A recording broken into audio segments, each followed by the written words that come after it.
Amigo caminante,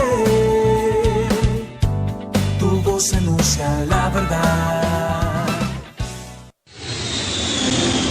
Radio Santa Rosa te lleva de peregrinación a Tierra Santa, tras los pasos de Jesús, del 18 al 23 de septiembre del 2020. 9 días y 8 noches en Tierra Santa. Visitaremos Tel Aviv, Cesarea, Haifa, Acre Galilea, Tiberias, Nazaret, el Monte de los Olivos, Belén, Getsemaní, Ciudad Vieja de Jerusalén, Eicarén, Masada y Mar Muerto.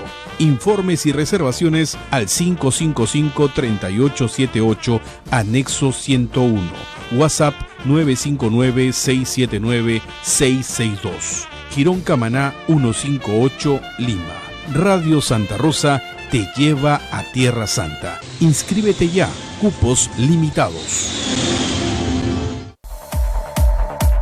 Centro Recreacional Padre Juan Zócolis, amplio local campestre donde podrán celebrar campeonatos deportivos, fulbito y vóley, cumpleaños, 15 años, bodas, despedidas, baby shower. Contamos con amplias áreas verdes, zona de parrilla, servicios higiénicos y 2 canchitas de gras sintético para fulbito y vóley, además de playa de estacionamiento privado. Ubicado en la avenida Riva Agüero 2009 en San Miguel. No esperes más y haz tu reservación al WhatsApp 976-199-425 o 976-373-618. Radio Santa Rosa, buenas nuevas en tu vida. En Radio Santa Rosa, hagamos lío con el Papa Francisco. ¿Qué mundo queremos dejar para el futuro? Dejemos un mundo con familias.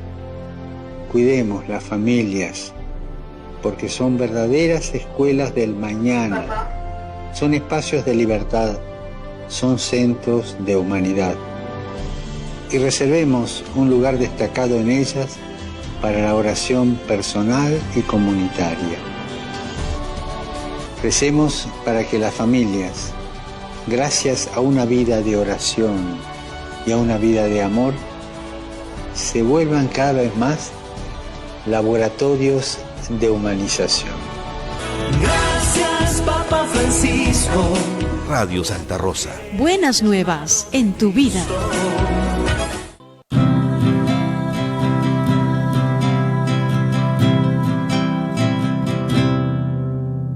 Radio Santa Rosa está, la primera radio católica de nuestra comunidad.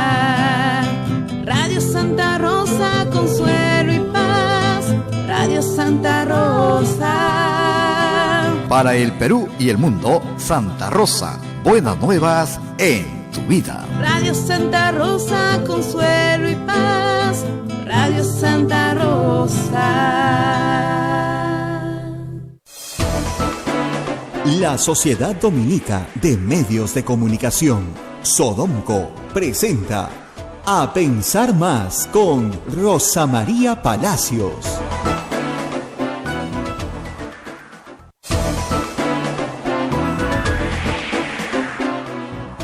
Señoras y señores, muy buenos días. Bienvenidos a Pensar Más con Rosa María Palacios a través de las emisoras de la Sociedad Dominica de Medios de Comunicación.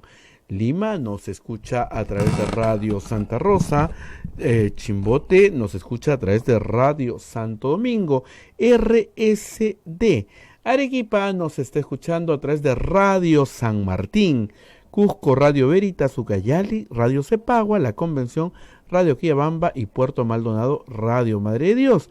Se unen también emisoras como Huánuco, Radio Huánuco en Huánuco, Radio La Voz de Ayacucho en Ayacucho, Radio Pública en Puno, Radio Moro en Ancas, Radio Cumbre en Huancayo, la radio del Arzobispado, Radio Milenio en Satipo, Radio Estación Solar en Abancay, Radio Oriente en Yurimagua, Radio Los Ángeles en Chota, Cajamarca, Apumaqui Estéreo, AM Tawa, nos pone en podcast en todo el Perú y el mundo. También tenemos los aplicativos móviles, estamos en todos los teléfonos móviles, descargue usted de Play Store el icono de Radio Santa Rosa y también y también estamos en la página web www.radiosantarosa.com.pe, donde nos puede escuchar, nos escucha. Muchísimas gracias por su gentil audiencia. Rosa María, muy buenos días. Muy buenos días a todos. Lunes, estamos llenos de energía para empezar la semana. Sí. Mentira, mira acá. ¿Por qué son así los fines de semana, de verano? Bueno, y anoche hasta tarde la gente se ha quedado viendo, a los que les gusta el cine, se ha quedado viendo la premiación de los premios Oscar, que ha sido muy especial, buenas películas este año. ¿Ya vieron Parásitos, chicos? ¿No? ¿Sí? Sí, buena. Todo el mundo, yo no la he visto, pero todo el mundo me dice que es buenísima. No conozco a nadie que me haya dicho que no le haya gustado. Parece que es una película de humor negro muy, muy buena y hay que verla de todas maneras. Y, por supuesto, no era la única buena, ¿eh? Yo sí la vi en 1917, buenísima, una gran película de guerra, sobre todo por la parte cinematográfica que es espectacular. Y así nos quedamos hasta tarde, ¿no? Pero han pasado cosas interesantes en la política peruana este fin de semana. Sobre todo en uno de esos espacios que parece al cual nadie le presta atención y se vuelve muy importante. El día sábado en Radio Nacional, dos colegas, Perla Berríos y Carla Jarada, entrevistaron al fiscal supremo, no es cualquier cosa, fiscal supremo Tomás Aladino Gálvez. Y hizo el fiscal un despliegue de machismo, de patanería, que yo creo que ha dejado a muchos que no lo conocían en esa faceta con la boca abierta, ¿no? La forma en la que se dirigía a las periodistas, el trato, porque fíjense, las formas son importantes y cuando tú eres un representante del sistema de justicia, a mí me impacta mucho, por ejemplo, que un fiscal supremo o que un juez supremo no guarde ciertas formas, ¿no? Yo la primera vez que vi la forma en la que se expresaba, no sé, pues Bill Stein en Twitter, lo tuve que bloquear por su propio bien, ¿no? Porque pues, yo no quiero leer a esta persona en este contexto. O sea, usted es juez supremo, ¿cómo puede escribir de esa manera? Bueno, cuestión de estilos, ustedes dirán, no es su estilo, bueno. Pero al margen del estilo, ya. Si no les gusta el estilo, a mí no me gusta personalmente, me parece una falta de respeto a la forma en la que trató a las periodistas que lo entrevistaban. Toda mi solidaridad con ella porque fue machista, arrogante, despectivo, ¿no? Y le estaban haciendo muy buenas preguntas, la verdad. Pero dijo cosas que son literalmente una barbaridad. Si me prestas la República, por favor. Hoy día Augusto Álvarez, en las frases que pone los lunes, ha glosado una frase para la historia. Además, lo que es increíble es que esto lo dice, no yo, pues que puedo no saber nada de derecho, ¿no? No, lo dice un fiscal supremo. O sea, se supone que es la persona que más debería saber en este mundo sobre derecho penal peruano. Y dice el señor fiscal supremo Tomás Aladino Gálvez: el pitufeo es otro delito, porque ellos entregan plata, pero no quieren aparecer como donantes, porque tienen la expectativa de ganar obras en el futuro. Y eso no es corrupción. Ajá. Desmayada la audiencia. El señor Tomás Aladino Gálvez tiene un pan con mango en la cabeza. Es bien, pero bien confuso, ¿ah? Yo no creo que pueda pasar un examen escrito, no te digo objetivo, ¿ah? Que desarrolle un casito, ¿no? No creo que pueda pasarlo, porque no he entendido nada. A ver, para evitar la confusión, si yo vengo y le entrego un dinerillo a Abel y le digo a Abel, esto es una donación para la radio, entonces Abel recibe mis, no sé, pues 10.000 soles, le doy a Abel. Abel, te voy a donar, por favor, acá para los padres dominicos, 10.000 soles. Entonces, con toda buena fe, Abel lo recibe y lo invierten en la radio, ¿no? Pintamos la entrada, que está feíta ya, perfecto. Años después, se descubre que yo soy narcotraficante, ¿ok? Abel no tenía cómo saber, ni podía presumir, ni los padres, que yo era narcotraficante. Por lo tanto, Abel no puede ser juzgado por el delito de lavado de activos, como es obvio, ¿no? Señor, nosotros hemos recibido de buena fe de una persona que trabajaba con nosotros que, bueno, quería pagarle pues un favor a la Virgencita, ¿no? Entonces nos ha dado una plata y bueno, ya está. Eso no es delito, en efecto. Yo sostengo que la forma en la que está redactada el Código Penal en el Perú sobre el delito de lavado de activos indica que la persona que recibe un dinero en el tipo penal lavado de activos tiene que conocer o poder presumir que el dinero proviene de una actividad ilícita. ¿Qué cosa es actividad ilícita? La que usted quiera. Narcotráfico, trata de personas, minería ilegal, sicariato, robo a mano armada, lo que usted quiera que sea delito, y ese delito no tiene que estar procesado, por si acaso, ¿eh? No tiene que estar ni siquiera investigado, tiene que estar enunciado, ¿ok? Entonces, ¿qué pasa? El banco de crédito, que tiene sus ganancias lícitas, le da dinero a Keiko Fujimori. Ese no es un acto de lavado. No sé, pues cartel de Sinaloa le da dinero a Keiko Fujimori y ella sabe que eso sí es lavado. No hay discusión. Es decir, ¿se puede lavar dinero en una campaña política? Por supuesto que se puede. Lo que pasa es que hasta este momento a la Fiscalía le ha costado mucho probar que en el año 2011 Keiko Fujimori sabía o podía presumir que el dinero de Odebrecht provenía de una actividad ilícita. Ese es el asunto central de la acusación por lavado. El señor Tomás Saladino Gálvez ha hecho un pan con mango en la cabeza. ¿Por qué? Porque si yo entrego un dinero para ganar obras en el futuro, es cohecho, pues. O sea, es el caso de Susana Villarán.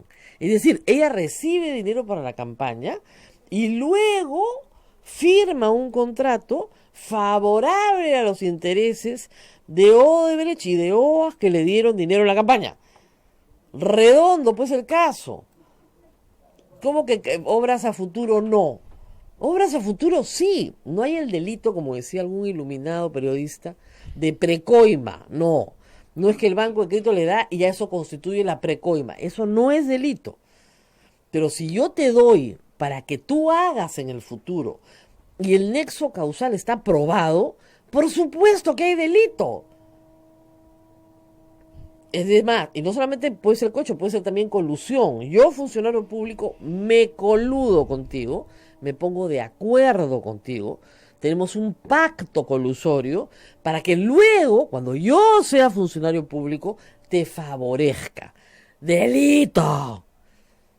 Eso sí es delito. Entonces, parece ser que el señor Tomás Saladino Gálvez no domina la figura ni del cohecho ni de la colusión. El pitufeo por sí solo no es delito, pero prueba un modus operandi. ¿Por qué es importante probar el pitufeo? Porque en el delito de lavado lo que importa son unos verbos que están en el tipo penal. Ocultar, transformar. Entonces, si yo pitufeo, oculto y transformo.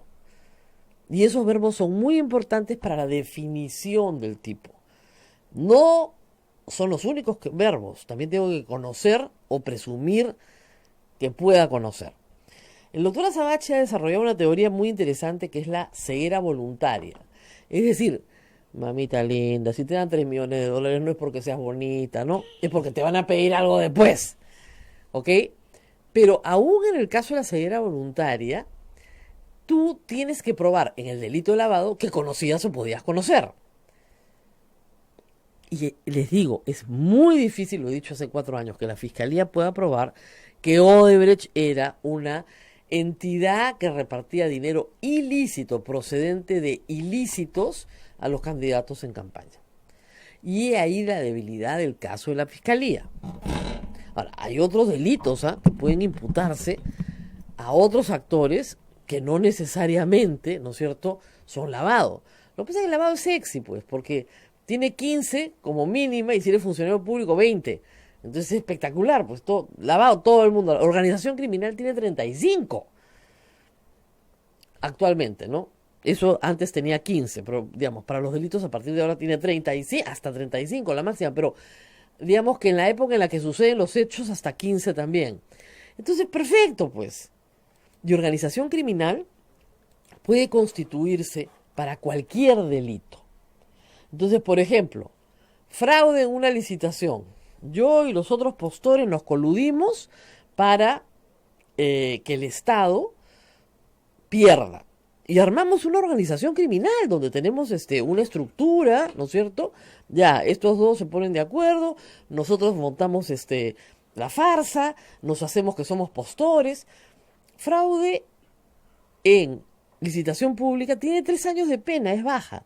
Pero como somos una organización criminal, nos vamos hasta 15.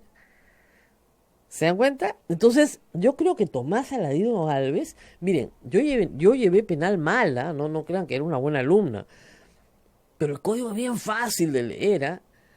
Dicen que los penalistas no son los más chancones de la promoción tampoco, ¿ah? O sea, no es tan difícil, ¿ya? Y eso no puede ser que no lo sepa Tomás Aladino Alves, por más que esté nervioso. De repente, efectivamente, pues las periodistas lo intimidaban porque le estaban haciendo las preguntas correctas y se puso a hablar tonterías. Suele pasar, lo he visto muchas veces. Pero él no puede decir que la expectativa de ganar horas en el futuro a cambio de dinero no es corrupción.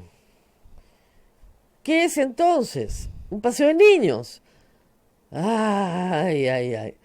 ¿De dónde vienen las noticias, no? Ahora, es evidente que los días del doctor Tomás Aladino Alves yo creo que están un poquito ya marcados, ¿no? El Congreso de la República ha anunciado, 3 bancadas, por lo menos está en portada hoy día también en la República, que van a retomar las denuncias contra Gálvez y Chávarri. Porque es realmente sorprendente, ¿no es cierto?, que estas personas, incluso el fiscal Víctor Raúl Rodríguez Manteza, este trío siga en la Fiscalía, como fiscales supremos. Al margen, por supuesto, de la investigación que se está realizando en la Junta Nacional de Justicia para ver su competencia jurídica, ¿no? Porque la competencia, o sea, un fiscal supremo que dice la barbaridad que hemos escuchado el sábado, digamos, tú dices, hay que declararlo incompetente, ¿no? Pero no en términos mentales, sino que la Junta Nacional de Justicia dice, señor, usted no está calificado, pues no es posible que usted diga que hacer un pacto a futuro por el cual yo te doy dinero y tú me das una obra pública no es corrupción. Está en los delitos contra la administración pública, es un capítulo, así se llama, delitos contra la administración pública. Y hay modalidades, colusión, cohecho, un montón, pasivo, activo. No fue a la clase. ¿Ah? El señor no fue a la clase. Pero es fiscal supremo en lo penal, pues ¿cómo no va a haber ido a la clase? Tiene que haber ido a la clase, ¿qué le pasó? Jaladazo, ¿no? Pero es que, de verdad, estas son de las fáciles, ¿ah? No vayan a pensar que esto es una cosa tranquita, de una nueva teoría penal. No. Este es así, derecho penal 1. No, uno es parte general. Pero digamos, ya en la parte especial, esto es, pues, no sé, facilazo, ¿no? Facilazo. Ahora sí, efectivamente, el código tiene muchos problemas en la tipicidad. Eso es verdad, y cuando suceden estas cosas y el tipo a veces no calza con lo que necesitas, es complicado para la fiscalía, ¿ya? Pero en el derecho penal, eso hay que explicarlo acá a los chicos para que entiendan, hay un principio muy, muy importante. El más importante se llama principio de legalidad, ¿ya? Para que te metan preso, tiene que estar descrito lo que has hecho, igualito en el texto del código. Si se le parece pero no es delito. Porque la ley penal no se interpreta por analogía. Hay gente que dice, pero se parece un montón, pero no es. Pero hay cosas que sí son. Yo les leo cohecho y es el que promete, está el verbo prometer. O sea, yo te prometo que te voy a dar la obra pública. Claro que es delito, pues. Por supuesto, la promesa es delito.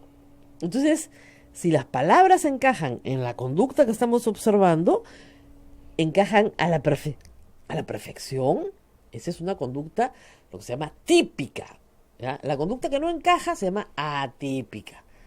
Muy difícil obtener una sentencia con una conducta típica. Pero una conducta típica, por supuesto que se obtiene. O sea, lo que está en la ley, así, igualito, tiene que ser la conducta. Ah, sí, entonces, el que mata, ya, mató, perfecto. ¿Mató o no mató? Sí mató, ya. Esa es la conducta. El que sustrae el bien, ya, sustrae, pues ya, facilísimo, ¿no es cierto? Ya. El que prometió, pues ya. Y por eso los verbos son bien importantes, el que oculta, el que transforma. Entonces tú tienes que ver si el verbo, ¿no es cierto?, se convierte, no te voy a decir en carne, no, el verbo se convierte en acción. El verbo es acción, ¿no? O sea, Claro. esa acción se puede verificar en la realidad. Si se verifica en la realidad, ganó el fiscal, y la persona se va pues a la cárcel, como debe ser, salvo en la imaginación de Aladino y la lámpara maravillosa, porque él tiene un código penal de donde salen otros delitos. Lo frota y salen otros delitos, unos que él se ha inventado. Increíble. Ahora, claro, hay partes de la entrevista donde dice, yo puedo hablar con quien me da la gana. Ya, un momentito. Efectivamente, todos podemos hablar con quien queramos. Yo hablo con gente muy fea normalmente, ¿no? Es mi trabajo, ¿qué voy a hacer? Pero él es el fiscal supremo. Él no puede hablar con quien le da la gana, pues. ¿Se dan cuenta? Hay cosas que un fiscal supremo no puede hacer. Como dice la ley orgánica del Ministerio Público, la ley orgánica del Poder Judicial, por decoro. ¿Existe esa palabra? ¿Tú sabes en la ley? Sí. Existe esa palabra. Una persona mayor casi se ahoga escuchando una vez hablándome a mí del decoro de los jueces de la Corte Suprema. Por decoro. Hay cosas que no puede hacer. No puede llamar a su colega a pedirle un favor. No puede, pues. No está bien. O sea, puede hacer lo que le da la gana en ciertos ámbitos, pero no en el ámbito profesional. Ahí está mal. En fin, ¿qué más tenemos para este fin de semana? Bueno, están preguntando qué se puede hacer para que el nuevo Congreso saque al señor Klimper y al señor Rafael Rey. Bueno, eso también es un tema de votación. O sea, a ver, tú puedes poner a las personas y tú puedes sacar a las personas.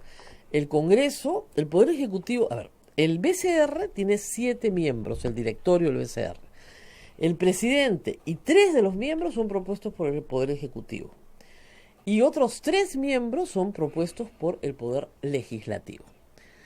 El Poder Legislativo propuso a los señores Cuba, sobre lo cual no hay ninguna discusión, fíjense ustedes, porque es un profesional muy serio, un economista, y a los señores Rey y Klimper. Sobre las competencias de los señores Rey y Klimper sí hay discusión. Ahora, hasta donde sabemos, no asisten regularmente a las sesiones del directorio del BCR. Entonces, si ni siquiera asisten, de repente, efectivamente, y más allá de toda discusión, si no van a asistir, mejor poner personas que sí puedan asistir y contribuir. Eso es, así de sencillo. Y eso lo tiene que hacer, ¿qué? El Congreso que entre. Porque la designación del Congreso saliente ya no corresponde a la actual conformación del Congreso. No hay que hacerse mucha falta por eso. Y eso se puede hacer rápido, puede ser simbólico para mucha gente, pero de verdad no es que aporten así mucho dentro de la estructura del BCR. El presidente del BCR sí es muy importante, que es el señor Velarde, Julio Velarde está de presidente del BCR ya creo que 4 gobiernos, y ojalá siga, ¿ya? Porque es el que garantiza, ¿no es cierto?, la estabilidad de la moneda, estamos todos muy contentos, y él siempre dice que no ve ninguna incomodidad con la presencia de estas personas, porque como nunca van, no le dan ningún problema, o sea que lo dejen tranquilo. ¿Qué más están preguntando? A ver, porque estamos ya con Julio Arbizu en la cabina, vamos a hablar de la campaña, él está llegando de Puno, de la fiesta de la Candelaria. Como ustedes saben, la Virgen de la Candelaria se celebra el 2 de febrero, la fecha central, o sea, el día de la Virgen de la Candelaria es el 2 de febrero, pero se baila antes, durante y después, sin parar, y viene más delgado porque ha bailado durante 3 días. ¿Vamos a la pausa? Vamos a la pausa y regresamos con Julio Arbizu.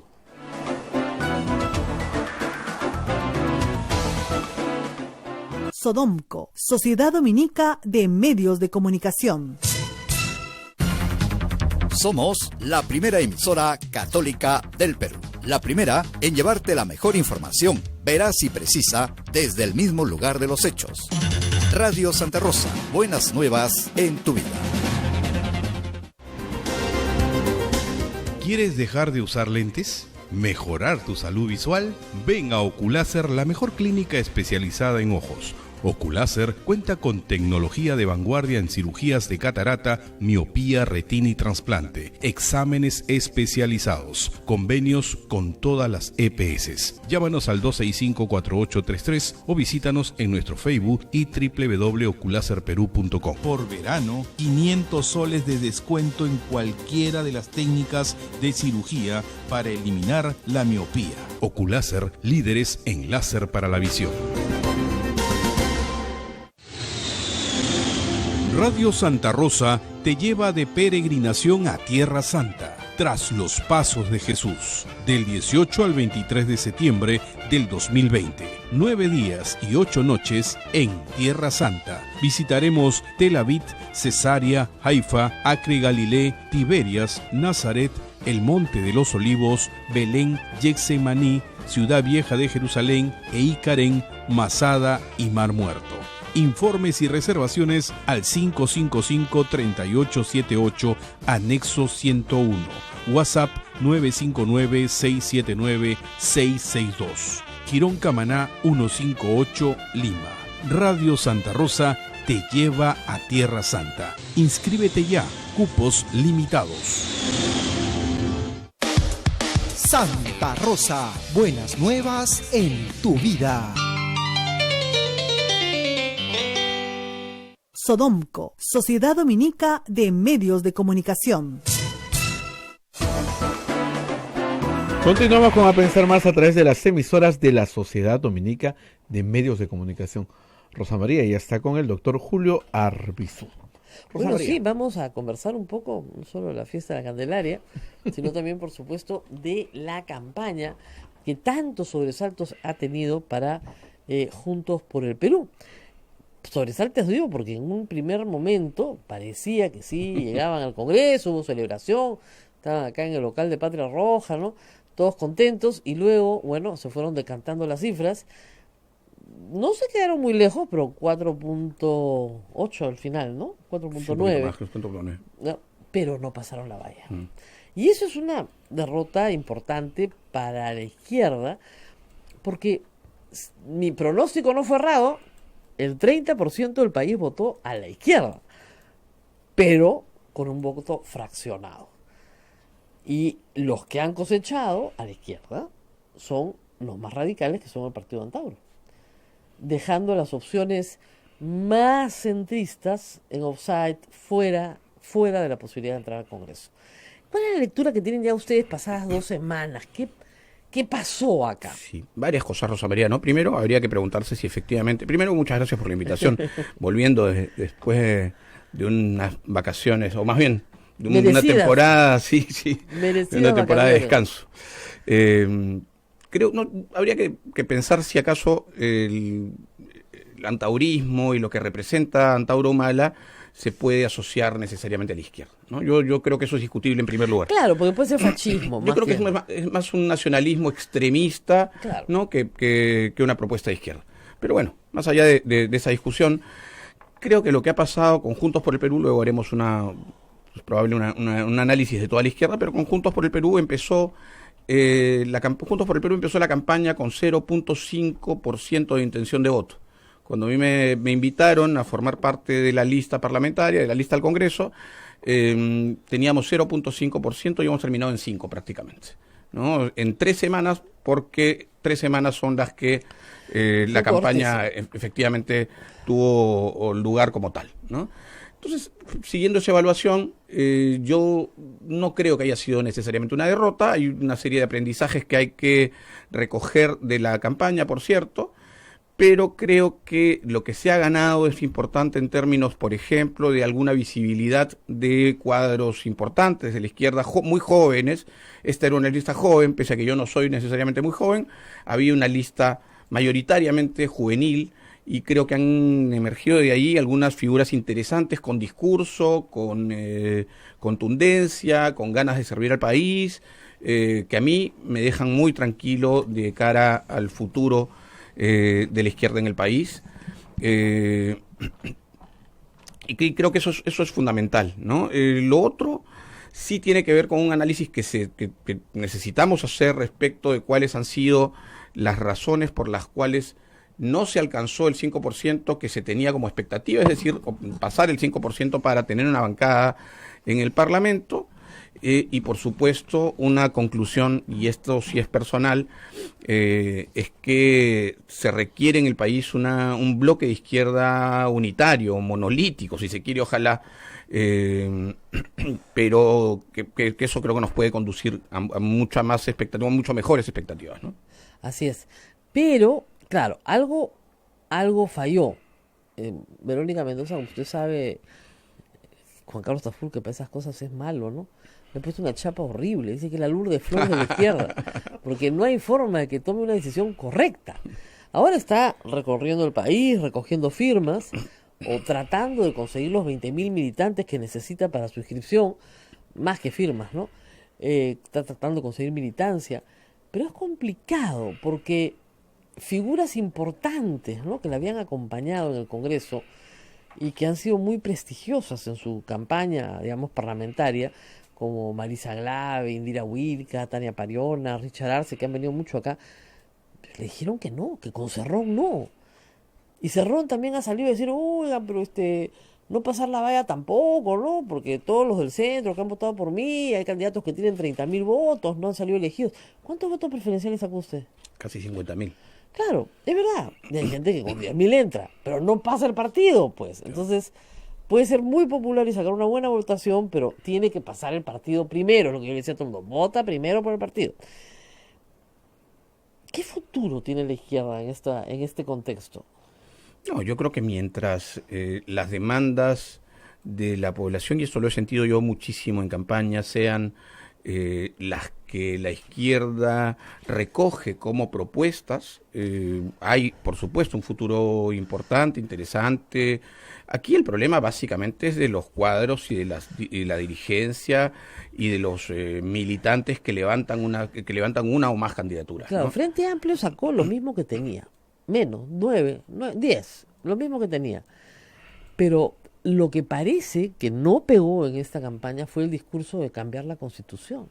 A nadie le interesó. No estoy tan seguro, Rosa María. Finalmente el discurso de cambiar la Constitución es del antaurismo, es de ciertos... Sí, claro, pero el discurso del antaurismo también, es... ¿no?, más enloquecido, ¿no? Ni un Sí, solo sí. venezolano en el Perú, hasta No, que no trabajen los peruanos. Seguro, ¿no? pero hablamos... Pena de muerte para los corruptos. Hablamos Eso estrictamente va más allá del cambio de la sin Constitución. Sin duda, y eso es sí, Claro, preocupante. Eso es refundar un país, ¿no? Es preocupante porque además, claro, habría que hacer o permitir que una asamblea constituyente, entre otras cosas, permita el retiro del Perú del pacto de San José, lo cual es realmente suicida. Pero no, me refiero a que no estoy tan seguro de que, y te lo digo también por esta intensa caminata que hemos tenido que hacer en prácticamente un mes por distintos, y estoy hablando exclusivamente de Lima, por distintos distritos de Lima, donde sí decían muchísimo esta Constitución ya no nos representa. Muchísimo. Claro, queremos una nueva Constitución. Una nueva Constitución. Claro, pero no ha sido el voto popular. La verdad que no. O sea, es un tema muy lejano y además para otros es, bueno, el crecimiento económico del Perú sí se ha dado, no lo podemos negar. En los últimos 25 años ha habido crecimiento económico en el país. Con esta Constitución, la izquierda la quiere cambiar, de repente es un peligro. Entonces, ese peligro, o sea, la izquierda percibida como peligro, hace que candidaturas de mano dura, de acá vamos a poner orden, como la de Urresti, por ejemplo, prospere. Claro. O que el voto de protesta, porque el de FREPAP es el voto de protesta, prospere. Yo te diría que tanto Urresti como el voto del FREPAP son representaciones de un mismo fenómeno, ¿no? Que tú estás mencionando, esta mano dura o este castigo frente al incumplimiento o frente al crimen o frente a la decepción, ¿no? De un lado, la sanción moral, la sanción desde un punto de vista religioso, ¿no? Estos van a ser, como son también extremistas dentro de su credo, van a hacerlo también en relación a quienes han... Ahora, no creo, usted sabe, creo que están un poco confundidos, porque no han podido presentar voceros, Sí. voceros formales, ¿no? Están los hermanos Ataucusi peleándose en televisión por quién ha visto a Jonás y quién no lo ha visto, pero no han podido hablar con el presidente. Sin duda, más allá de que efectivamente eso ocurra y seguramente seguirá ocurriendo, yo creo que la expectativa que tenía la gente que votó por ellos era esta, era el castigo frente a eso, ¿no es cierto? El castigo de una forma, mientras que 40... el castigo que ofrece el discurso de Urresti, la retórica de Urresti en particular, porque no conocemos mucho a los demás, algunos, pero no a todos. No, pero creo que a Urresti lo sacan más o Urresti, menos claro, antes de juramentar. Es la mano dura, si en ese caso es el castigo punitivo intenso, aunque no se condiga con las formas de cometer un delito. Sí, yo creo que ha habido una representación en la gente de la necesidad de esta mano dura, de este castigo frente a lo que se ha vivido, ¿no? ¿La izquierda va a seguir participando? Hay unas elecciones del 2021. ¿Va a participar en ellas o como invitado ya fue suficiente? A ver, yo te comento. Yo efectivamente fui invitado a formar parte de la lista al Congreso. Fui invitado por el Movimiento Nuevo Perú, que integra la alianza que se presentó como Juntos por el Perú. Y en la campaña, puede haber sido la emoción de la campaña, pero también hubo obviamente un razonamiento, un análisis. Yo me inscribí en el Movimiento Nuevo Perú, ahora soy militante del Movimiento Nuevo Perú. Es muy temprano para decidir todavía si acaso voy a insistir en postular. Ha sido una campaña durísima, una campaña de un mes, ya te digo. No quiero todavía imaginarme cómo podría ser una campaña de 6 meses. Pero me parece... Porque si hay primarias en octubre, que yo espero que haya, sí. Y las listas quedan conformadas en noviembre, hay campaña hasta abril por lo menos, así, si no duda, hasta junio. Entonces, claro, es una campaña completamente distinta. Ya de Distinta. largo aliento. Ahora, claro, quizá la intensidad se difumine, ¿no es cierto? Se disipe en 6 meses, lo cual podría ser, digamos, hacer de esta campaña una campaña distinta, menos intensa, pero igual más larga. Y siempre es bueno que la campaña sea larga, ¿no? Miren, anoche nos hemos enterado que la señora Mónica Saavedra tenía una demanda que no se conoció en la campaña. La número 1 de Acción Popular por Lima, el partido más votado. Hay muchísimas cosas, además, que uno se entera y que es difícil, comunicar. Sí, no, y además ni siquiera, digamos, yo no digo que haya cometido un delito, pero ella tenía la obligación de informar. Así es. Entonces, no ha informado, ha ganado con la mayor votación de su partido, tiene que presidir la Junta Preparatoria. Yo no sé qué va a hacer el jurado. Ya a esas alturas creo que el jurado solamente oficia a el Ministerio Público. Así es. Pero hasta que le abran investigación se acabó el Congreso, porque son 18 meses, o sea que no hay forma. Te digo algo más, hoy todavía se siguen contando los votos del Jurado Nacional de Elecciones respecto de las actas observadas o impugnadas, y nosotros podríamos efectivamente, porque es posible matemáticamente, tener una bancada en el Congreso si es que pasamos la valla en la próxima semana. Pero no es posible, claro, matemáticamente me refiero a que eso podría ser a cuánto de instalarse el nuevo Congreso. Claro. Y otra cosa es que, sin duda, y esto sí no tengo ninguna duda de que hubiera pasado, en una semana hubiéramos pasado la valla sin duda. Una semana más de campaña. Una semana más de campaña hubiéramos pasado la valla sin duda. Pero claro, todo esto para decirte que la que viene es una campaña completamente distinta y será también... Bueno, ha sido como una especie de entrenamiento, ¿no? Para muchos ha sido como el ensayo general de la que va a ser la puesta en escena final de las elecciones de 2021. Claro, lo que pasa es que este Congreso tiene que preparar todo para que esto funcione en, qué sé yo, justamente en octubre debería estar todo el paquete de normas ya aprobado, y la vemos difícil, ¿no? Los partidos no parecen muy entusiasmados en esto de la reforma política.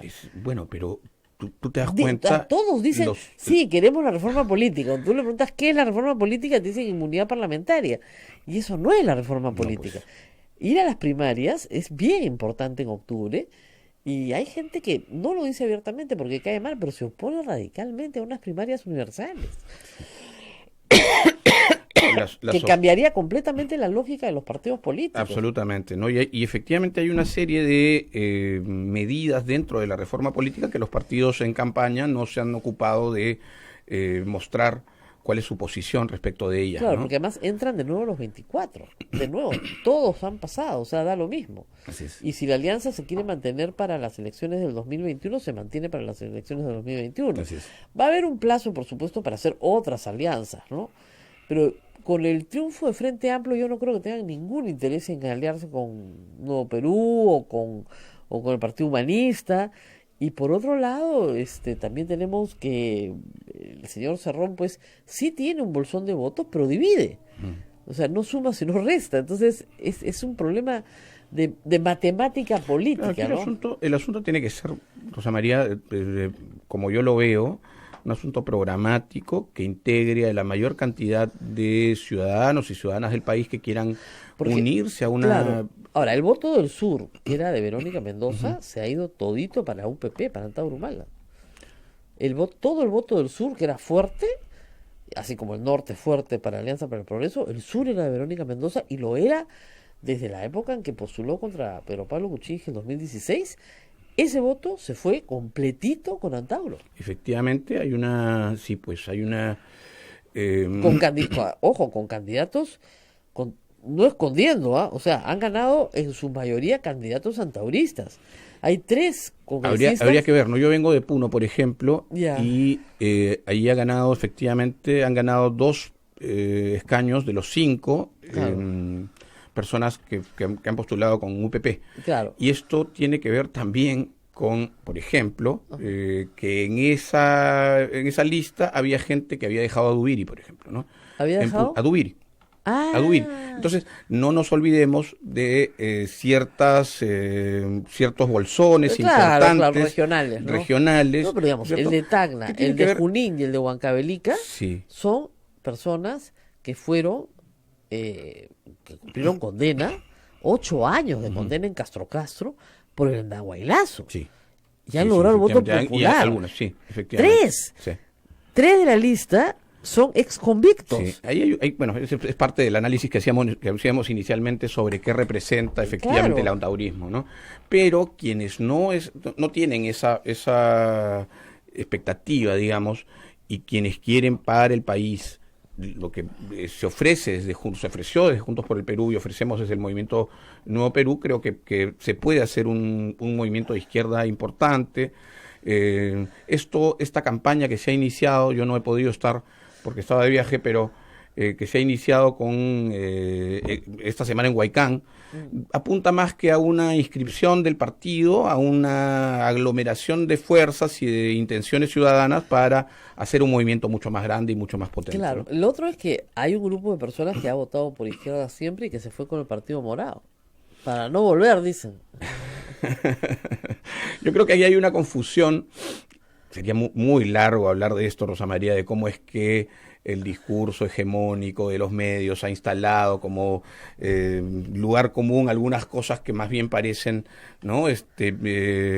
Sagradas y que son imposibles de discutir, y quienes tienden a discutirlas son de izquierda y quienes dicen, bueno, puede ser, son de centro, ¿no? Y creo que eso es lo que ha hecho crecer este sector del centro, ¿no? Y el señor Guzmán, con una lectura muy rápida de ese fenómeno, ha capitalizado algún tipo de... Claro, pero digamos que la última semana perdió el capital. Totalmente, porque claro, eso no se sostiene si es que el liderazgo es débil, es vulnerable como el suyo, ¿no? Entonces, pero sin embargo, y esto no es un secreto, cualquier persona que se coloque al centro y tenga un discurso ambiguo, va a poder capitalizar eso que ha perdido Guzmán. Claro. Es parte de la intención, lo digo también a título personal, de la izquierda, creo yo, o debería serlo, el recuperar ese discurso, recuperar el discurso de derechos, Rosa María, que ha sido también sostén de una izquierda moderna, ¿no? O sea, de la izquierda moderna, de la izquierda democrática, pero digamos. El discurso de derechos, o sea, detrás, otra vez, para usar un poco el tema que me ha ocupado en los últimos 20 años, detrás de un caso de corrupción siempre hay un tema de derechos, siempre hay vulneración de derechos fundamentales. ¿No? Hace 30, 40 años, cuando regresaba al Perú la democracia en el año 80, los abanderados del discurso de derecho eran el Partido Popular Cristiano. Y los que hablaban de derechos humanos, ¿no?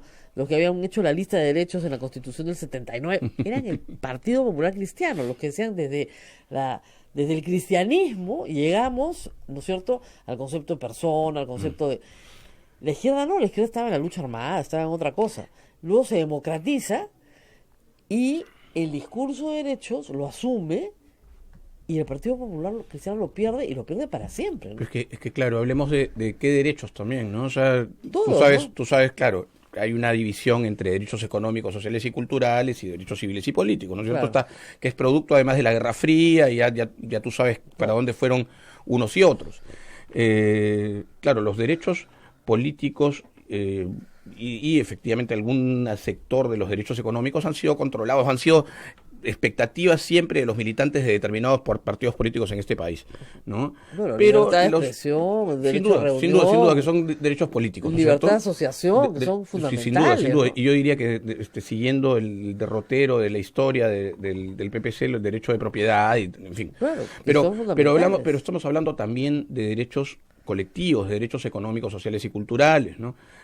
Creo que esos derechos que sostienen en gran medida también, ¿no?, la posibilidad de tener un Estado para todos y para todas, son luchas de la izquierda de mucho antes, ¿no? Luchas también de la izquierda en los 80s para aspectos muy adelante, puntuales, ¿no? Pero digamos, la defensa de la Estamos hablando de vivienda, claro, por ejemplo. pero no de la defensa de la libertad, ¿no? La defensa de la libertad siempre ha sido una lucha que la izquierda le ha temido a la libertad, siempre le teme, le gusta la igualdad, pero no le gusta la libertad. No estoy tan seguro. Habría que no. Mucha claro. libertad mala. Ahora, mucha libertad, exceso de libertad. Ahora, en este contexto, bueno, yo le hice una broma en la campaña, acá el doctor tenía la barba larga, ¿te acuerdas? El primer día que vino le dije, pareces Atacusi, mejor córtate la barba, postula por... Y los memes que salieron cuando ganó el FREPAP fueron muy buenos, era Julio Arbizu con la túnica, ¿no? Me decían si acaso ellos habían ganado porque tenían la imagen, o es que yo había perdido porque me la corté. Se había copiado la imagen, había un problema de imagen. Pero bromas al margen, es también ahí, bueno, al margen de la protesta y el voto joven, que hubo una campaña muy fuerte para que la gente no votara nulo. Es verdad. Muy fuerte, y la hemos hecho nosotros acá, y no hemos sido los únicos en redes sociales, sobre todo hablando de la gente joven que está molesta y que no quiere votar por nadie, y explicando que si votabas nulo, al final lo que estabas haciendo era favoreciendo a un partido que probablemente no debía pasar la valla y que con el voto nulo lo ibas a hacer pasar la valla. Y funcionó, claro. Y yo decía, pero me decían, ¿cuáles son las opciones? Busquen, hay otras opciones. Busquen en la lista, tiene que haber otra opción. Y la otra opción fue el FREPAP. 40% del voto del FREPAP es limeño. Sí. O sea, eso es fuertísimo. Sí, es cierto. Y es evidente que no se conocen los nombres. O sea, no ha habido ahí voto preferencial. Ha sido el voto por el partido y punto. Sí. ¿Cómo clasificar al FREPAP? Porque desde el punto de vista de los derechos económicos y sociales son muy de izquierda. Ellos creen en la propiedad cooperativa.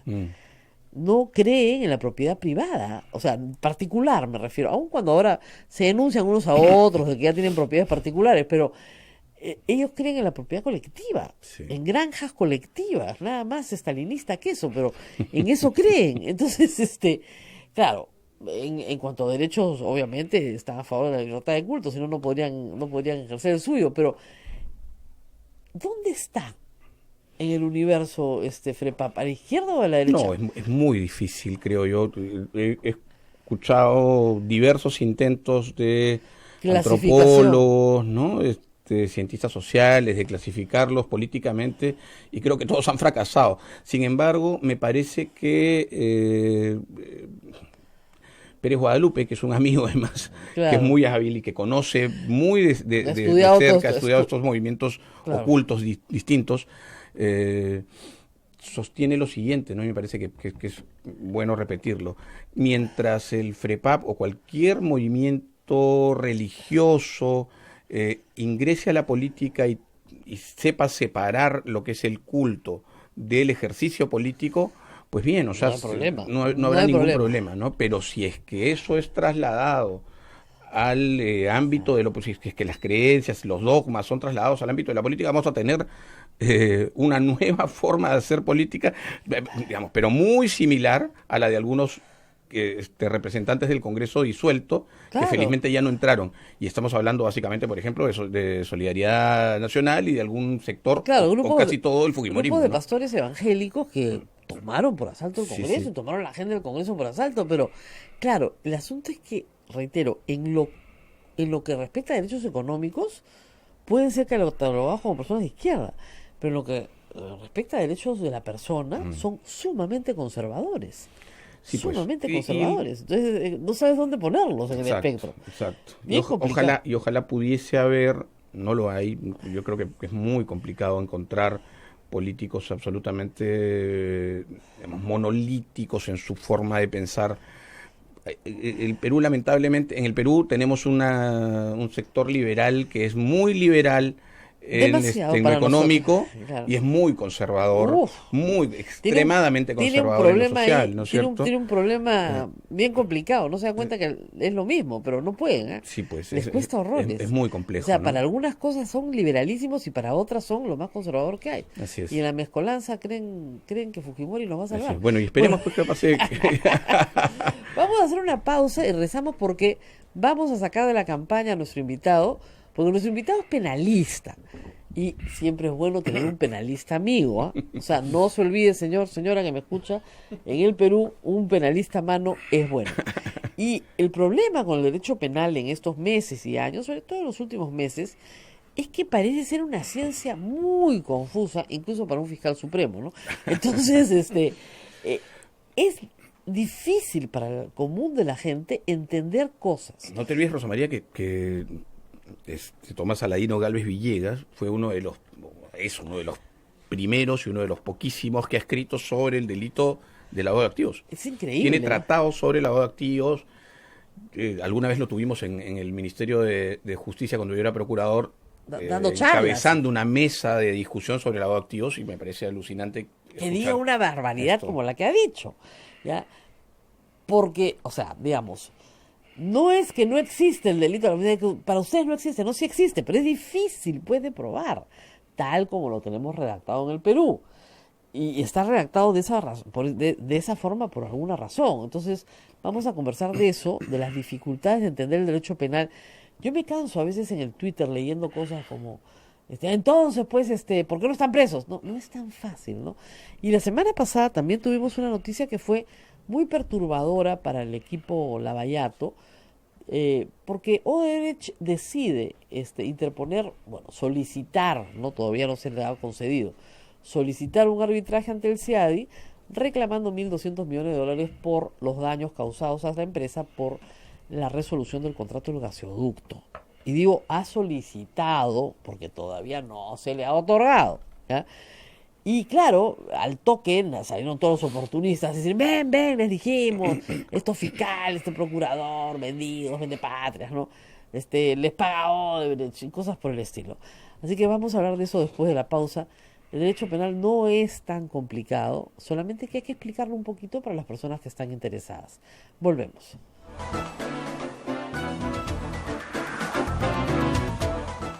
Sodomco, Sociedad Dominica de Medios de Comunicación.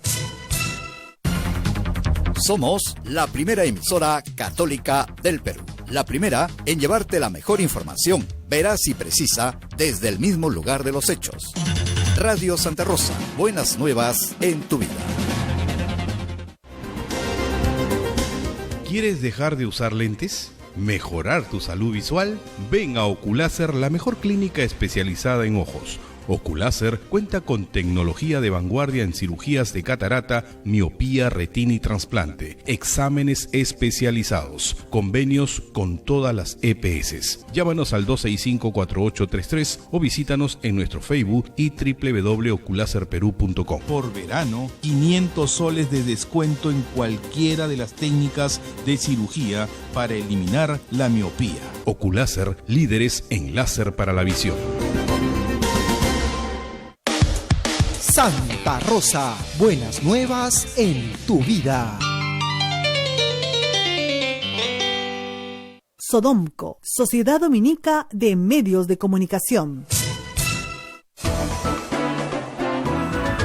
Continuamos con A Pensar Más a través de las emisoras de la Sociedad Dominica de Medios de Comunicación. En Lima, Radio Santa Rosa; Chimbote, Radio Santo Domingo; Arequipa, Radio San Martín; Cusco, Radio Veritas; Ucayali, Radio Cepagua; La Convención, Radio Quillabamba; Puerto Maldonado, Radio Madre de Dios; también Huánuco nos escucha por Radio Huánuco; Ayacucho, Radio La Voz de Ayacucho; Puno, Radio Pública; Ancash, Radio Moro; Huancayo, Radio Cumbre; Satipo, Radio Milenio; Abancay, Radio Estación Solar; Yurimaguas, Radio Oriente; Cajamarca, Radio Los Ángeles; Apumaque Estéreo; AM Tahuán nos ponen podcast en todo el Perú y en los aplicativos móviles y en la página web de Radio Santa Rosa. Rosa María.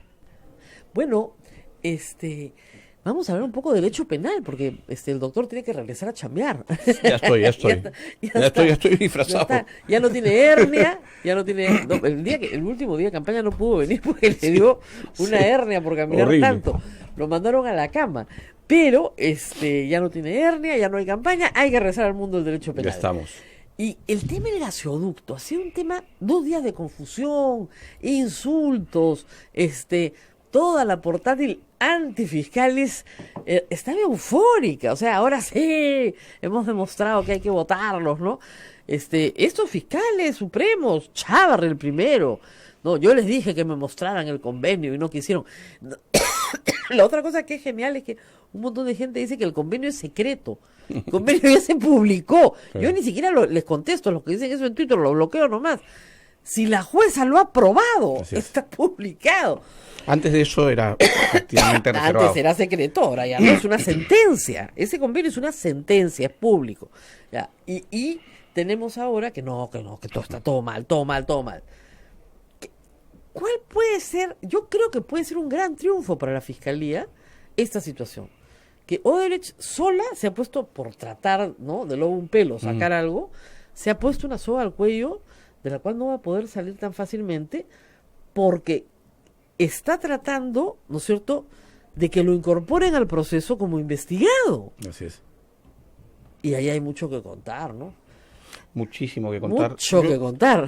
Yo he conversado con algunos fiscales del equipo especial en el sentido de que cómo verían ahora el trabajo si es que Odebrecht fuese parte investigada o parte procesal en los procesos que ya están en giro, y me han dicho que evidentemente lo tienen todo, y lo tienen todo concatenado con algunas cosas que se entregaron previo a la inscripción, a la firma del convenio, y otras cosas por indagaciones o investigaciones propias, ¿no? Porque Entonces, parece ser hasta ahora lo que se puede leer, además, porque algunos testimonios se han publicado extraoficialmente, es que acá hubo un concierto entre privados. Es decir, la obsesión mediática con Nadine Heredia es lo que hace sexy el caso Gasoducto, ¿no?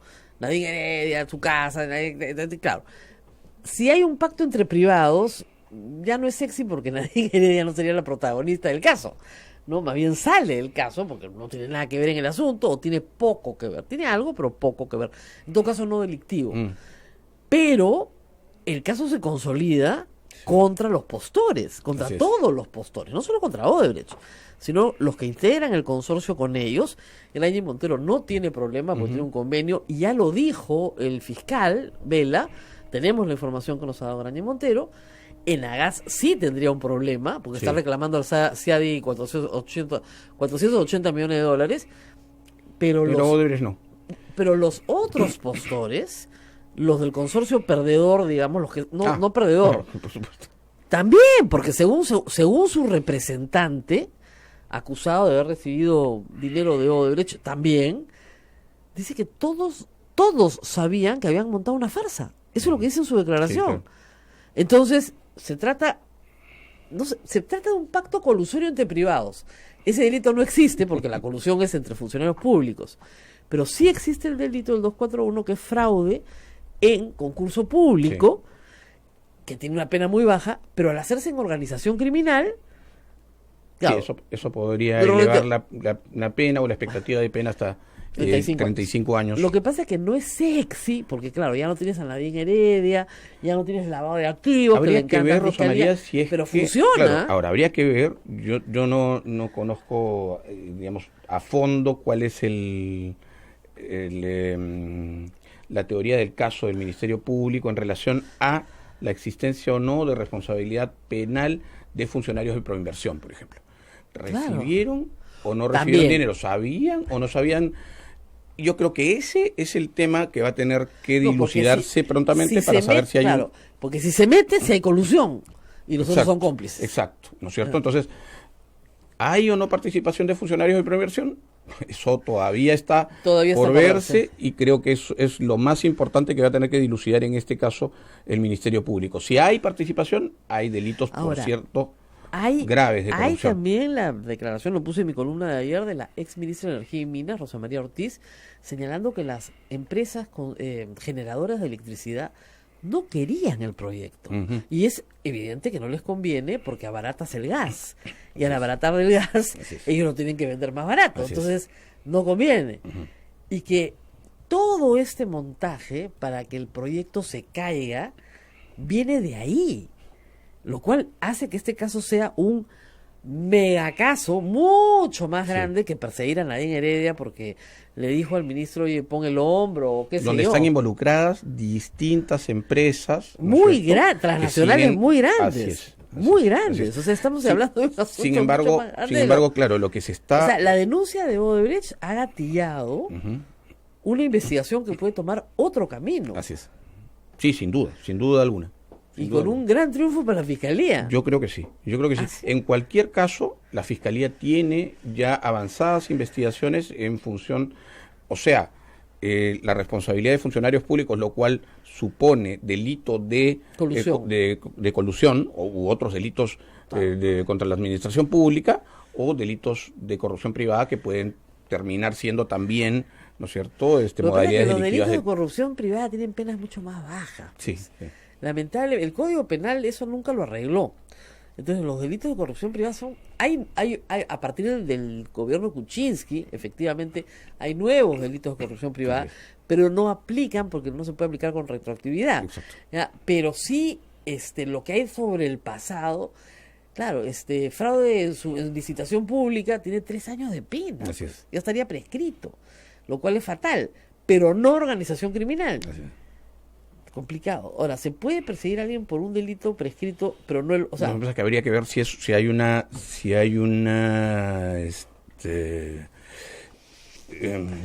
a ver, lo que pasa es que claro, si es que prescribió el delito, ¿no? Claro. Por el cual se organizó el gran problema es que el delito de corrupción de organización criminal también podría haber sido, o más bien podría haberse, no recuerdo las fechas, pero habría que ver si es que 2013. La tipificación está justo en ese... Pero que corran, pues, ¿no? Sí, pues. Que corran, porque, reitero, no es tan sexy como tener a Nadine Heredia en portada, ¿no? Porque la obsesión con Nadine Heredia ha hecho que el caso de gasoducto se empantane, creo yo. Ha podido avanzar mucho más rápido si no hubiera esta obsesión con meter la presa a ella como del lugar, cuando la verdad es que lo único que hay es que participe en una serie de reuniones en Palacio de Gobierno. Y que, de acuerdo a diversos testimonios, el presidente de la República quería que ese proyecto salga de todas maneras. Sí. Pero eso no es delito, pues. O sea, todos los presidentes quieren que sus obras salgan con su placa, con su nombre. Pues. Delito de vanidad. Pero no hay más, pues. Ese es el tema. Pero sí puede ser... O sea, yo no entiendo por qué Odebrecht ha presentado esa demanda, de verdad. Sí, sobre todo... O sea, es una muy mala estrategia. Sobre todo que además me parece que no tiene ningún futuro, ¿no? Efectivamente... Tan es así que el viernes sacaron un comunicado que era como que se podría... La retiro, la retiro. Parecía patio, ¿no? Sí. Yo la retiro, ¿no? O sea, si tú me das no sé qué, yo te la retiro. Porque por un lado saben que es muy probable que esto no llegue a ningún que el CIADI ni siquiera reciba, ¿no? Exacto, eso en primer lugar. Y en segundo lugar porque yo creo que tienen que tenerle mucho miedo a afrontar investigaciones en calidad de investigados o a afrontar procesos penales en calidad de procesados.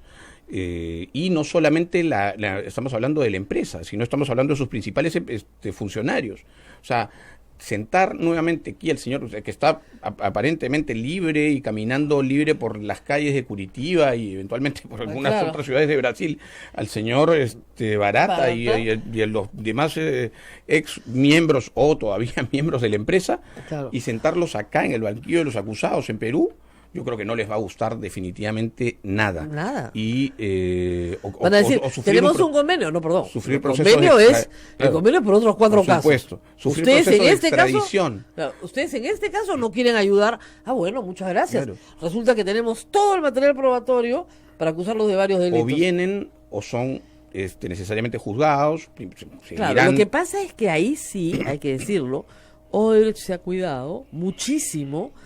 Y podría ser verdad, porque no se ha podido probar de otra manera, que no le han pagado sobornos a funcionarios públicos. Si no hay pago de sobornos a funcionarios públicos y no se puede probar que le hayan pagado sobornos a funcionarios públicos, sino a un montón de abogados privados y personas privadas, entonces, claro, la pregunta es, ¿por qué le pagaban a estos abogados tanta plata? Exacto. ¿Por qué le pagaban, claro, cantidades enormes pero que no han terminado necesariamente en las cuentas de esos abogados o de esos... No sabemos. Entonces, por eso, aquí otra vez vamos a terminar con esto que me parece que es fundamental. Esos abogados o esos privados que recibieron dinero, lo recibieron para ellos estaban en capacidad de tomar decisiones respecto de decisiones que no les competían necesariamente, o ellos repartieron la plata a funcionarios de Proinversión, por ejemplo. ¿No es cierto? O se repartieron la plata entre varios privados que habían pactado que a cambio de alguna pequeña contribución todos iban a montar un show para hacer creer que efectivamente había una disputa cuando no la había. Y eso está, Rosa María, en plena investigación. En este momento hay, como tú debes saber, una cantidad importante de testigos protegidos y de personajes acogidos a la colaboración eficaz que ya no son funcionarios de Odebrecht son que son personas locales, que son personas que han recibido el dinero y que quieren contar, que quieren y que van a hablar y que van a tener que hablar y decir toda la verdad, porque si no también se quedan sin protección y podrían ser enviados a prisión prontamente. Así es. Bueno, el escándalo de anoche es que el ministro de Energía y Minas dio una consultoría a Odebrecht en el 2012. En el 2012 nadie sabía pues que era... Ahora, lo que parece que hay es un conflicto de interés porque había sido asesor del ministerio y había dado una consultoría. Y ahí sí hay conflicto. Ahí hay un problema grave, ¿no? Claro. Que hay un conflicto de intereses evidente. Seguramente le van a pedir su renuncia esta semana. Yo creo que eso se va a resolver bastante rápido, aun cuando no creo que haya delito. Para la tranquilidad de todos. Porque acá todo es delictivo, usted sabe, ¿no? O sea, todo es delictivo. El señor Arbizú se cortó la barba, delito, ¿no? Entonces, todo es delictivo. Entonces hay que explicarle a la gente que eso no es delito. Con lo cual él es un tremendo aguafiestas, ¿no? Porque a la gente en general le gusta que todo sea delito, ¿no? Entonces que yo siempre le pregunto a mis alumnos si pasarse la luz roja es delito, y la mitad de la clase levanta la mano y dice que sí. De verdad. Acá también, ¿no te acuerdas? ¿No, chicos? Al inicio. Al inicio, cuando recién me escuchaban, ¿no? ¿Pasarse la luz roja es delito? Muchachos, ¿pasarse la luz roja es delito? ¿Otra vez? Caracho, ya te he explicado que no es delito. No todo es delito. No da infracción. Claro, hay gente que dice delito penal, y a mí me hace una gracia, claro, pero por lo menos lo refuerza, ¿no? Lo resuelta. O sea, tú puedes tener una conducta ilícita administrativa o ilícita penal, pero es buenísimo este libro de Atienza y Ruiz Manero que se llama Ilícitos Atípicos. Atípicos, claro, que hay un montón de cosas que están mal, ¿no? El típico ejemplo, ¿no? Robarle a tu hermano en tu casa está muy mal. Abrirle el cajón a tu abuelita y robarle su plata está muy mal, pero no es delito. Todo el mundo, ¿no es delito robarle a mi abuelita? No, porque vives con ella. ¿Por qué? Porque el derecho penal presume que entre personas que conviven en la misma casa no hay posibilidad de que se roben las unas a las otras. Aunque no necesariamente sea cierto, es una presunción. Pero es difícil explicar el derecho penal, ¿no? Es difícil. Porque cae mal la gente que explica el derecho penal. Te miran feo. Y además por otra razón, porque en la lógica de la fiscalía, ellos sí tienen que sospechar de todo y de todos, ¿no? Es la lógica de la fiscalía. Es muy complejo, Rosa María, ¿no? Porque, y te lo pongo así, yo cuando fui procurador anticorrupción, había que ser muy duro, había que interpretar la norma en función de la responsabilidad penal del sujeto que había. El mayor beneficio posible para el Estado. Ahora soy abogado defensor, entonces estoy en la otra vereda. Trato siempre de, digamos, mantener mi posición garantista, pero también cierta idea finalista que tiene que ver con el castigo al culpable o con el castigo al sujeto que le roba al Estado. Claro. Pero es súper complicado. Si es complicado para mí, imagínate cómo, para los penalistas, cómo será de complicado para el que no ha estudiado Derecho Penal. Y no se va a librar de darme un comentario sobre el caso de Keiko Fujimori, porque lo que vemos ahí es algo que creo que todo abogado le tiene que recomendar a su cliente, ¿no? ¡Di la verdad! Claro. Si Keiko Fujimori hubiera dicho el primer día, sí, señor juez, pero por supuesto, señor juez, mire, le voy a contar. Plata me dio Dionisio Romero, tanto, no sé qué, Gloria, pero no, también los de Odebrecht, por supuesto, tanto. Sí, la fuimos gastando así, asá, ¿Y qué más? Ah, los de Tarapoto, sí, muy buena gente, la verdad, simpáticos, ellos pitufiaron todo para ayudarme a mí, pero la culpa es mía. ¿Qué hubiera pasado con Keiko Fujimori? ¿Estaría en su casa? A ver, sí, a ver. Sin duda. Por pasos, ¿no? Porque, claro, tú hablabas hace un ratito de cómo es que, sin contradecir lo que has dicho, que me parece que es exacto. Pero en el caso de Keiko Fujimori y, por ejemplo, Dionisio Romero, ¿no es cierto? De hecho, yo presenté una denuncia al Ministerio Público que vamos a ver por dónde va. Claro. ¿No? Ese es otro, que tiene que ver, otra estrategia. Te doy 3.600.000 para ¿de verdad lo vas a usar en la campaña? Bueno, no sé, pues si lo podrás usar en la campaña. Pero después te pide el retorno de esos 3.600.000 en normas o en protección de la empresa. Ahí sí hay cohecho, pero tienes que probar el nexo causal. Por supuesto. Yo creo que ahí hay otra teoría que es mucho más interesante, y yo sí creo que puede ser pero la fiscalía no nos escucha el programita que con tanto cariño le hacemos, que es la siguiente, o sea, Keiko Fujimori tiene que probar que se gastó toda la plata en la campaña, porque si no puede probar que se la gastó en la campaña, significa que se la apropió, y si se la apropió, hay defraudación tributaria porque es una donación no declarada. Y defraudación tributaria es uno de los delitos fuentes de lavado de activos. ¿Ok? Ahí sí hay lavado de activos. ¿Por qué? Porque tú me donas, yo no lo declaro teniendo obligación administrativa. Ahí sí, según el Código Civil, de declarar. Yo era además funcionaria pública porque era congresista, enriquecimiento ilícito y lavado. Claro. Sí, y son... Recordemos, tiene que cerca probar. Ahora, de yo no he visto que 11 millones de dólares. Claro, y la fiscalía tiene que pedir ahorita un peritaje de todo el gasto real de campaña. Me imagino que ya lo ha hecho. Y de acuerdo a lo que le han presentado, decir, señor, usted me ha dicho que ha gastado pues 5 millones en la campaña. ¿Dónde están los otros 5? Claro. Se lo entregaron en maletines en la mano a la señora Fujimori. ¿Dónde están? No están. Enriquecimiento ilícito. Y se presume enriquecimiento ilícito.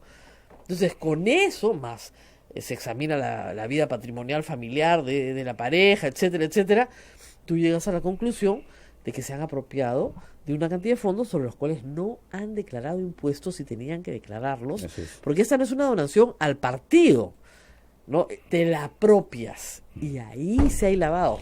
Pero la fiscalía... Además, si es una donación que tiene por objeto determinada finalidad, y esa finalidad no se cumple, y por lo tanto, por el contrario, se ingresa en los bolsillos de cada una de las personas de la familia, puede haber incluso apropiación ilícita. Claro. Pero digamos...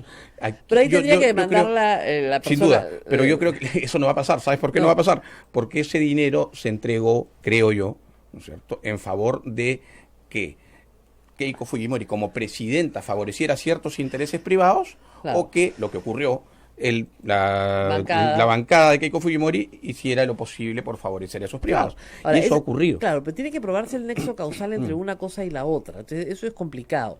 Es complicado de probar. Pero lo que sí puedes probar con facilidad, porque ya están las declaraciones, cuánto recibió y cuánto gastó en la campaña. Y dónde se quedó el vuelto.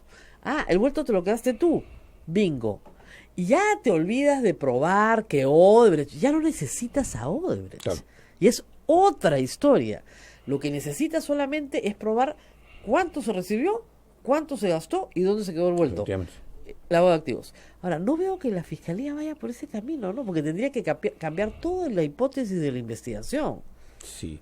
Sí, yo creo que lo que pasa es que, claro, Pero es más limpio, ¿eh?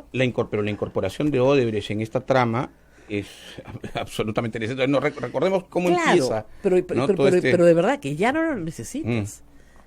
Ya, para este caso, ya no. Para otros casos sí lo vas a necesitar, pero para este caso no. Y además ahí uno ve grandes diferencias en el trato en la Fiscalía. Sí, por ejemplo, Lourdes Flores ha reconocido que sí, su partido recibió para la campaña. No, obviamente, esta cantidad que ha recibido Keiko Fujimori, ¿no? Pero que sí, que ningún problema. Sí, había un tesorero, porque la declararon no, porque nos pidieron que no la declaráramos, pero eso no es delito. Claro. Declararlo no es delito. Y lo cual es verdad, es técnicamente cierto. Efectivamente. Está en su casa, Lourdes Flores, se dedica al derecho. Entonces, decir la verdad. A eso iba cuando te decía tienes absoluta razón, en el sentido de que si todos hubieran dicho la verdad en su momento, hubiera sido mucha más dificultosa la tarea del Ministerio Público, porque en ese momento además no existía el delito de financiamiento ilegal que ahora sí existe, ¿no? Pero sí existe, ¿no?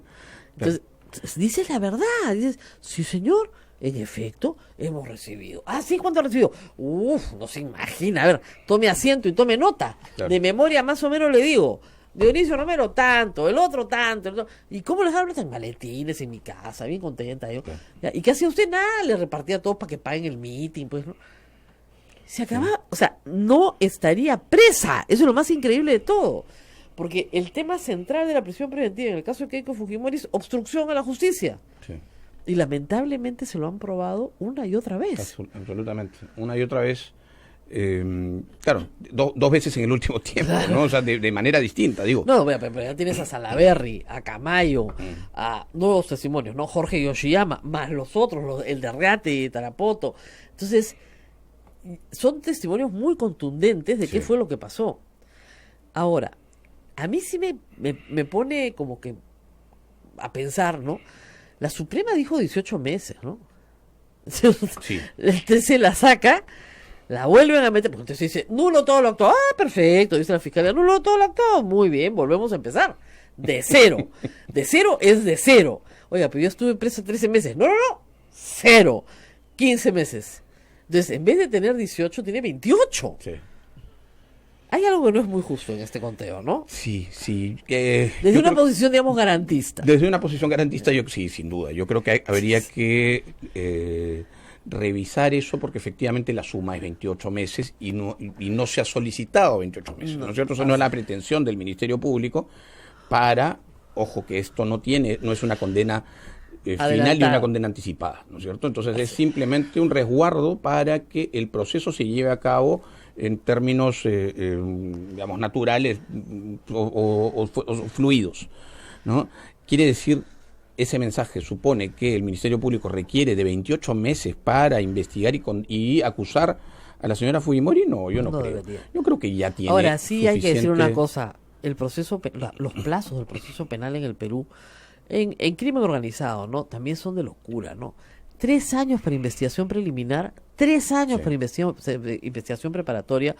Te puedes pasar 1 año en control de acusación y el juicio oral empieza en el 8º año y resulta que en el 9º año te absuelven.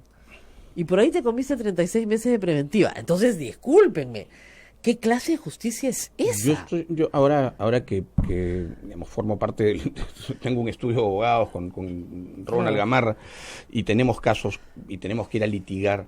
Lo que en la práctica estamos viendo es que la reforma procesal no ha terminado de solucionar el tema de los plazos, quizá los ha reducido mínimamente. Para lo que es flagrancia, sí. O sea, para una serie de para algunas cosas sí ha funcionado muy bien. Por supuesto, para algunos aspectos garantistas que son sumamente importantes, pero este también es un aspecto garantista. Claro, el plazo, no puede ser una persona...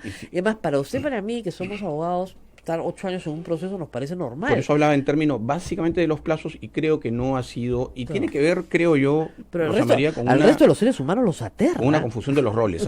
Sí. Sigue habiendo una confusión de los roles, el juez se cree fiscal muchas veces te diría, he estado frente a jueces que interrogan con fiscales al acusado. Claro, y además lo que tienen es que el acusado siente que está 2-1. Así es. ¿No? O sea, que Así el fiscal y el juez juegan en el mismo equipo y el acusado está solo, ¿no? Entonces, ese no es el modelo, ¿ah? No es 2-1. No, claro. O sea, se supone que el juez tiene que arbitrar, es defensa contra fiscalía, pero no es 2-1, y muchas veces se siente que es 2-1, que el juez sigue dirigiendo la investigación, como era en el modelo anterior. Exacto. Entonces, hay una confusión de roles todavía, hay ciertas condiciones que son tributarias del antiguo modelo y que todavía no están permitiendo que la fluidez total, ¿no? de este modelo, que sí, sin duda es mucho más beneficioso. O sea, y les digo de verdad, para las personas, yo la semana pasada tuve que conversar con el exministro de Economía y Finanzas, Miguel Castilla, que veo que el viernes de nuevo le han ratificado 6 meses de impedimento de salir del país, y es sumamente injusto, porque no hay absolutamente nada contra él, y está dispuesto a colaborar en todo lo que sabe. El señor no trabaja en el Perú, es viudo, tiene 2 hijas viviendo afuera y no las puede ver, por algo en lo que no tiene nada que ver. ¿Y por qué no lo llamaron antes? Porque tenía beneficio de antejuicio. Entonces han esperado que termine el beneficio de antejuicio para involucrarlo, y le han dado 1 mes para preparar su defensa, mientras todos los demás tuvieron 3 años. Eso es un absurdo. Y la superior lo ha confirmado, porque sí.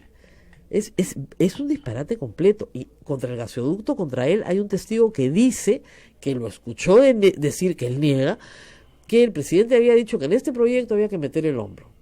¿Eso es delito?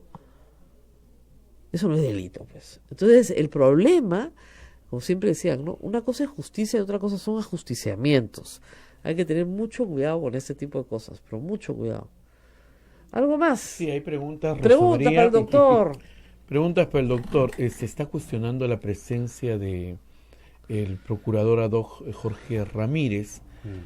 Ayer salió una denuncia que había sido gestor de una reunión entre Odebrecht y el ministro de Energía, Juan Carlos Luis.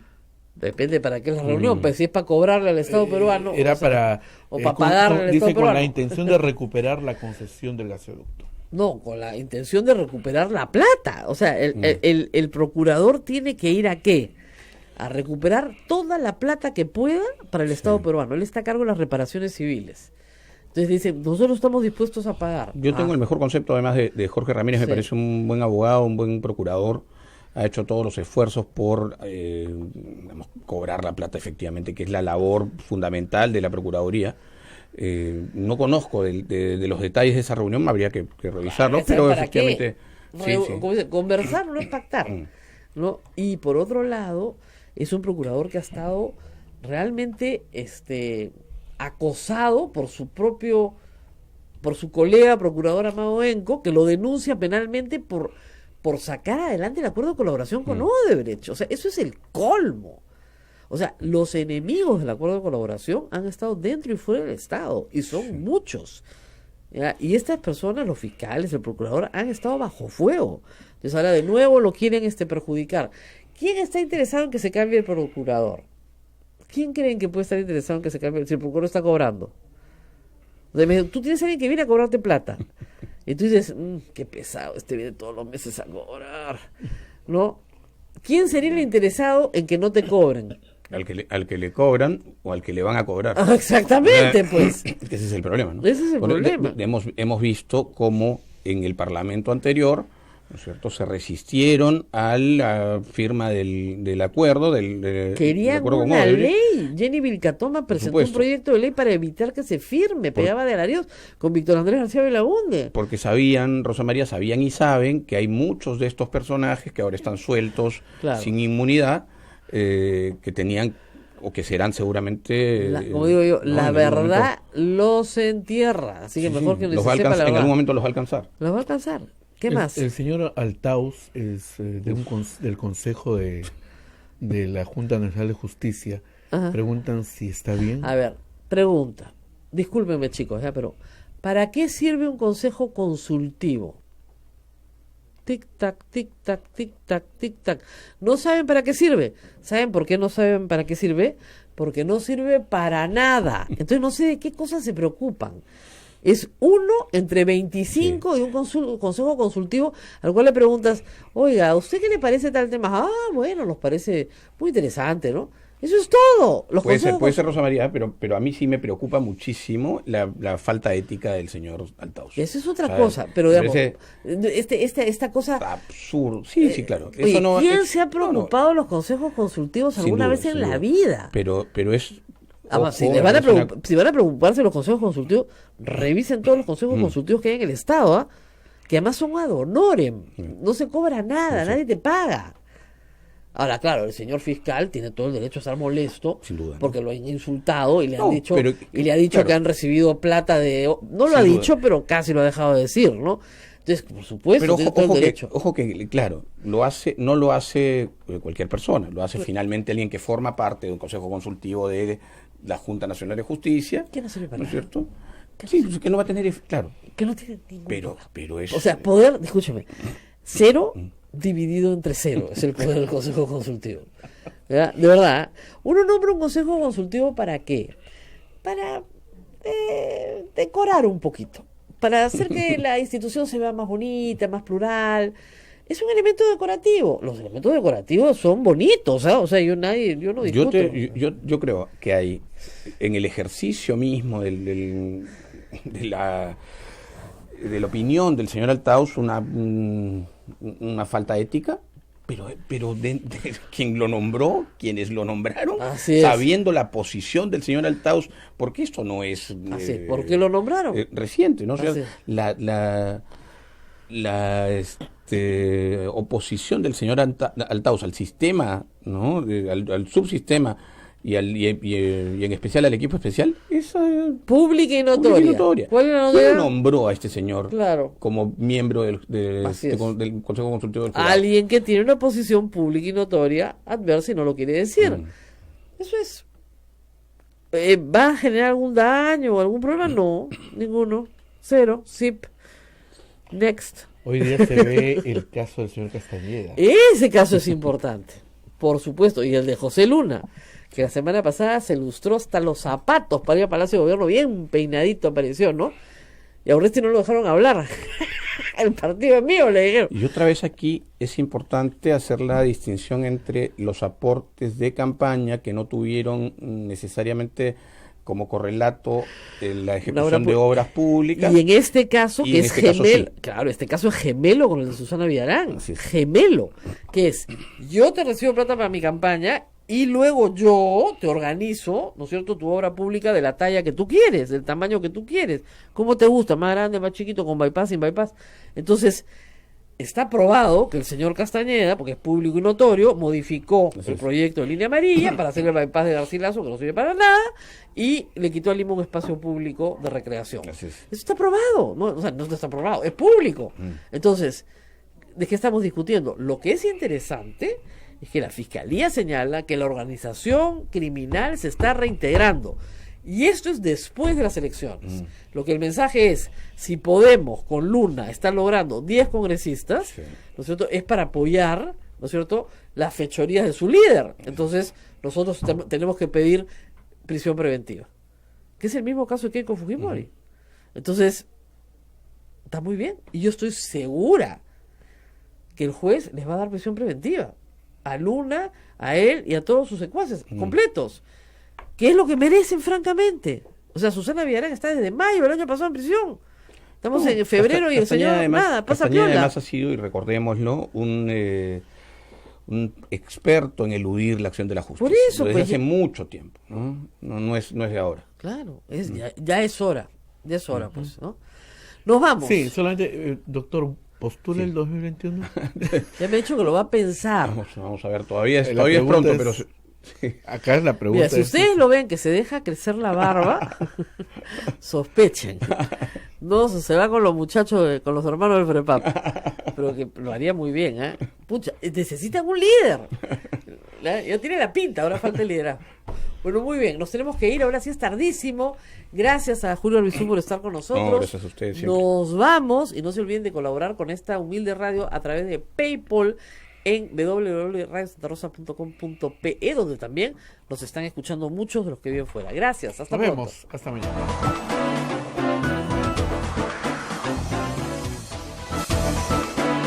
Hasta aquí, A Pensar Más con Rosa María Palacios.